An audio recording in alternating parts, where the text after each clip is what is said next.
Hi hello കൂട്ടുകാരെ, ചെമ്പനീർ പൂവിൻ്റെ ഇന്നത്തെ എപ്പിസോഡ് വിശേഷങ്ങളിലേക്ക് എല്ലാവർക്കും സ്വാഗതം. മഹേഷിൻ്റെ നിർബന്ധപ്രകാരം കാറ് ചെക്ക് ചെയ്യാൻ ഷോറൂമിലെത്തിയ സച്ചിയെ കാണിച്ചുകൊണ്ടാണ് ഇന്നത്തെ എപ്പിസോഡ് ആരംഭിക്കുന്നത്. കാറ് കണ്ടപ്പോൾ തന്നെ സച്ചിയുടെ ഉള്ളൊന്ന് പിടഞ്ഞു. താൻ വളരെയേറെ ആഗ്രഹിച്ച കാറാണ്, പക്ഷെ എന്തു പറയാം, യോഗമില്ലാതായിപ്പോയി എന്നും പറഞ്ഞുകൊണ്ട് സച്ചി കാറിനകത്തേക്ക് കയറി കാറിനെ ഒന്ന് ചെക്ക് ചെയ്യുകയാണ്. ചെക്ക് ചെയ്യേണ്ട ഒരാവശ്യവുമില്ല. മുമ്പേ തനിക്ക് ഈ വണ്ടി കണ്ട് ഇഷ്ടപ്പെട്ടതാണ്. ഇപ്പോഴും വണ്ടിയുടെ കണ്ടീഷനിലൊന്നും ഒരു മാറ്റവുമില്ല. ഈ വണ്ടിയുടെ ക്ലച്ചും ഗിയറും ഒക്കെ എത്ര സ്മൂത്ത് ആടാ എന്ന് സച്ചി മഹേഷിനോട് പറയുന്നുമുണ്ട്. ഇതെല്ലാം മഹേഷ് ഉറക്കെ വിളിച്ച് പറയുകയാണ്. വണ്ടിയുടെ ക്ലച്ചും ഗിയറും ഒക്കെ വളരെ സ്മൂത്ത്, വണ്ടി മികച്ച കണ്ടീഷൻ. അതിനുശേഷം മഹേഷ് സച്ചിയോട് പറഞ്ഞു, എടാ നീ ഈ വണ്ടി എടുത്തുകൊണ്ട് പോയി ഒന്ന് റൗണ്ട് അടിച്ചിട്ട് വാ. അങ്ങനെ സച്ചി ആ വണ്ടി എടുത്തുകൊണ്ട് പോയി ഒന്ന് റൗണ്ട് അടിച്ചിട്ട് വന്നിട്ട് പറഞ്ഞു, കൊള്ളാം, മികച്ച പെർഫോമൻസ്, സൂപ്പർ വണ്ടി. ഇത് മഹേഷ് ഉറക്കെ വിളിച്ച് പറയുകയാണ്. ഇത് കേട്ട് സച്ചി മഹേഷിനോട് ചോദിക്കുന്നു, ഞാൻ പറയുന്നതൊക്കെ നീ എന്തിനടാ ഇങ്ങനെ കിടന്ന് ഉറക്കെ വിളിച്ച് പറയുന്നത്? എടാ അത് എൻ്റെ ഫ്രണ്ട് അകത്ത് നിൽക്കുമല്ലേ, അവൻ കേൾക്കണ്ടേ നീ ചെക്ക് ചെയ്തെന്നും മികച്ച വണ്ടിയാണെന്ന് പറയുന്നതും? അതിനു വേണ്ടിയാണ് ഞാൻ ഉറക്കെ വിളിച്ച് പറയുന്നതെന്ന് പറഞ്ഞു. അങ്ങനെ സച്ചി വണ്ടി ചെക്കൊക്കെ ചെയ്തിട്ട് വീട്ടിലോട്ട് വന്നു.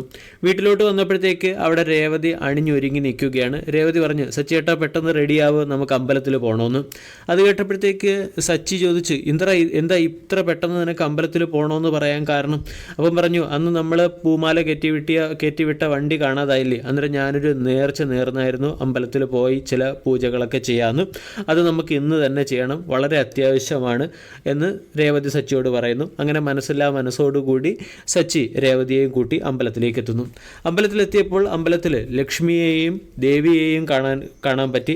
ലക്ഷ്മി സച്ചിയോട് പറയുന്നു, മോനെ അന്ന് ഞാൻ പറഞ്ഞതൊന്നും നീ മനസ്സിൽ വെച്ചിരിക്കരുത്, അന്ന് ഞാൻ എൻ്റെ ദേഷ്യത്തിന് പുറത്ത് പറഞ്ഞു പോയതാ, നീ ഇടയ്ക്കിടയ്ക്ക് വീട്ടിലോട്ടൊക്കെ വരണം.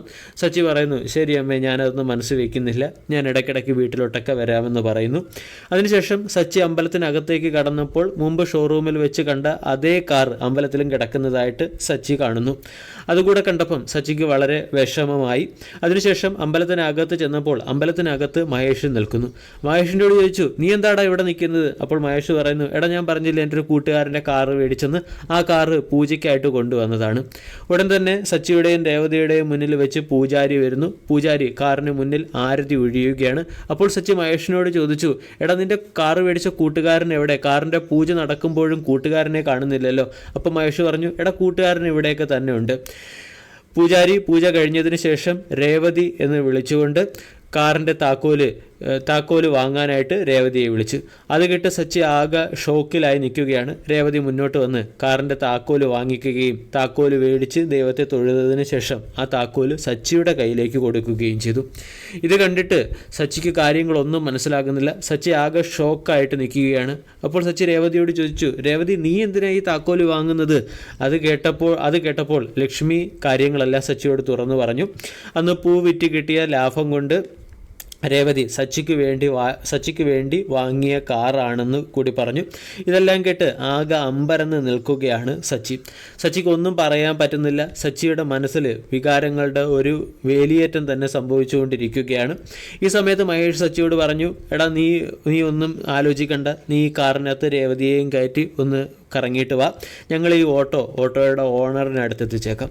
അങ്ങനെ സച്ചി വണ്ടി എടുത്ത് രേവതി അതിനകത്ത് കയറി രണ്ടുപേരും വണ്ടിയിൽ കുറച്ച് ദൂരം മുന്നോട്ട് പോയപ്പോഴത്തേക്ക് സച്ചി രേവതിയോട് ചോദിച്ചു, നീ എന്തിനാ ഈ നിൻ്റെ സമ്പാദ്യം മുഴുവൻ ചിലവാക്കി എനിക്ക് കാറ് മേടിച്ച് തന്നത്?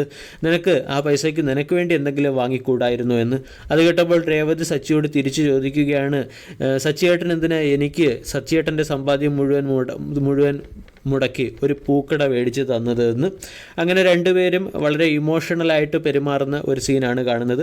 അതിനുശേഷം രേവതി തനിക്ക് ഇത്രയും വലിയ ഒരു ഗിഫ്റ്റ് തന്നപ്പോൾ രേവതിക്ക് തിരിച്ച് എന്തെങ്കിലും കൊടുക്കണമെന്ന് സച്ചി വിചാരിക്കുന്നുണ്ട്. അങ്ങനെ വഴിയിൽ ഒരു പൂക്കട കാണുകയും അവിടെ ഇറങ്ങി അവിടെയുള്ള മുല്ലപ്പൂ മുഴുവൻ വാങ്ങി രേവതിക്ക് കൊടുക്കുകയും ചെയ്യുന്നുണ്ട്. പിന്നീട് ഇത് രേവതി മേടിച്ച് തന്ന കാറാണെന്ന് എനിക്ക് എല്ലാവരോടും പറയണമെന്നും പറഞ്ഞുകൊണ്ട് സച്ചി കാറ് ടാക്സി സ്റ്റാൻഡിലേക്ക് വിടുകയാണ് ചെയ്തത്. ടാക്സി സ്റ്റാൻഡിലെത്തി സച്ചി വളരെ സന്തോഷം സന്തോഷത്തോടു കൂടി പറയുകയാണ്, നോക്കടാ ഈ കാർ എനിക്ക് രേവതി മേടിച്ച് തന്നതാണെന്ന്. ഇത് കേട്ട് ടാക്സി സ്റ്റാൻഡിലെ ഫ്രണ്ട്സിനൊന്നും വലിയ കുലുക്കമൊന്നുമില്ല. എല്ലാവരും ഇങ്ങനെ ചെറുതായിട്ട് ചിരിച്ചുകൊണ്ട് നിൽക്കുകയാണ്. അപ്പോൾ സച്ചി ചോദിക്കുന്നത്, നിങ്ങൾക്ക് എന്താടാ ഒന്നും പറയാനില്ലേ, ഇതെനിക്ക് എൻ്റെ ഭാര്യ രേവതി മേടിച്ച് തന്നതാണ്. അന്നേരം എല്ലാവരും പറഞ്ഞു, ഇതൊക്കെ ഞങ്ങൾ മുമ്പേ അറിഞ്ഞെന്ന്. അങ്ങനെ അവിടെയും സച്ചി ആകെ ചമ്മി നിൽക്കുകയാണ്. പിന്നീട് രേവതിയോടുള്ള സ്നേഹം പ്രകടിപ്പിക്കാനായിട്ട് സച്ചി കാറിൽ സ്റ്റിക്കർ അടിക്കുന്ന ഒരു ഫ്രണ്ടിനെ വിളിച്ച്, ആ ഫ്രണ്ട് വന്നപ്പോൾ സച്ചി പറഞ്ഞു, ഇതിനകത്ത് രേവതി എന്ന് എഴുതണം. അപ്പോൾ രേവതി പറഞ്ഞു, വേണ്ട എൻ്റെ പേര് എഴുതണ്ട, സച്ചി എന്ന് എഴുതിയാൽ മതി. അങ്ങനെ സച്ചി പറയുന്നു രേവതിയുടെ പേരെഴുതാൻ, രേവതി പറയുന്നു സച്ചിയുടെ പേരെഴുതാൻ. അവസാനം സ്റ്റിക്കർ അടിക്കാൻ വന്ന ഫ്രണ്ട് ചന്ദ്രമതി എന്ന് എഴുതി പോകുന്നിടത്താണ്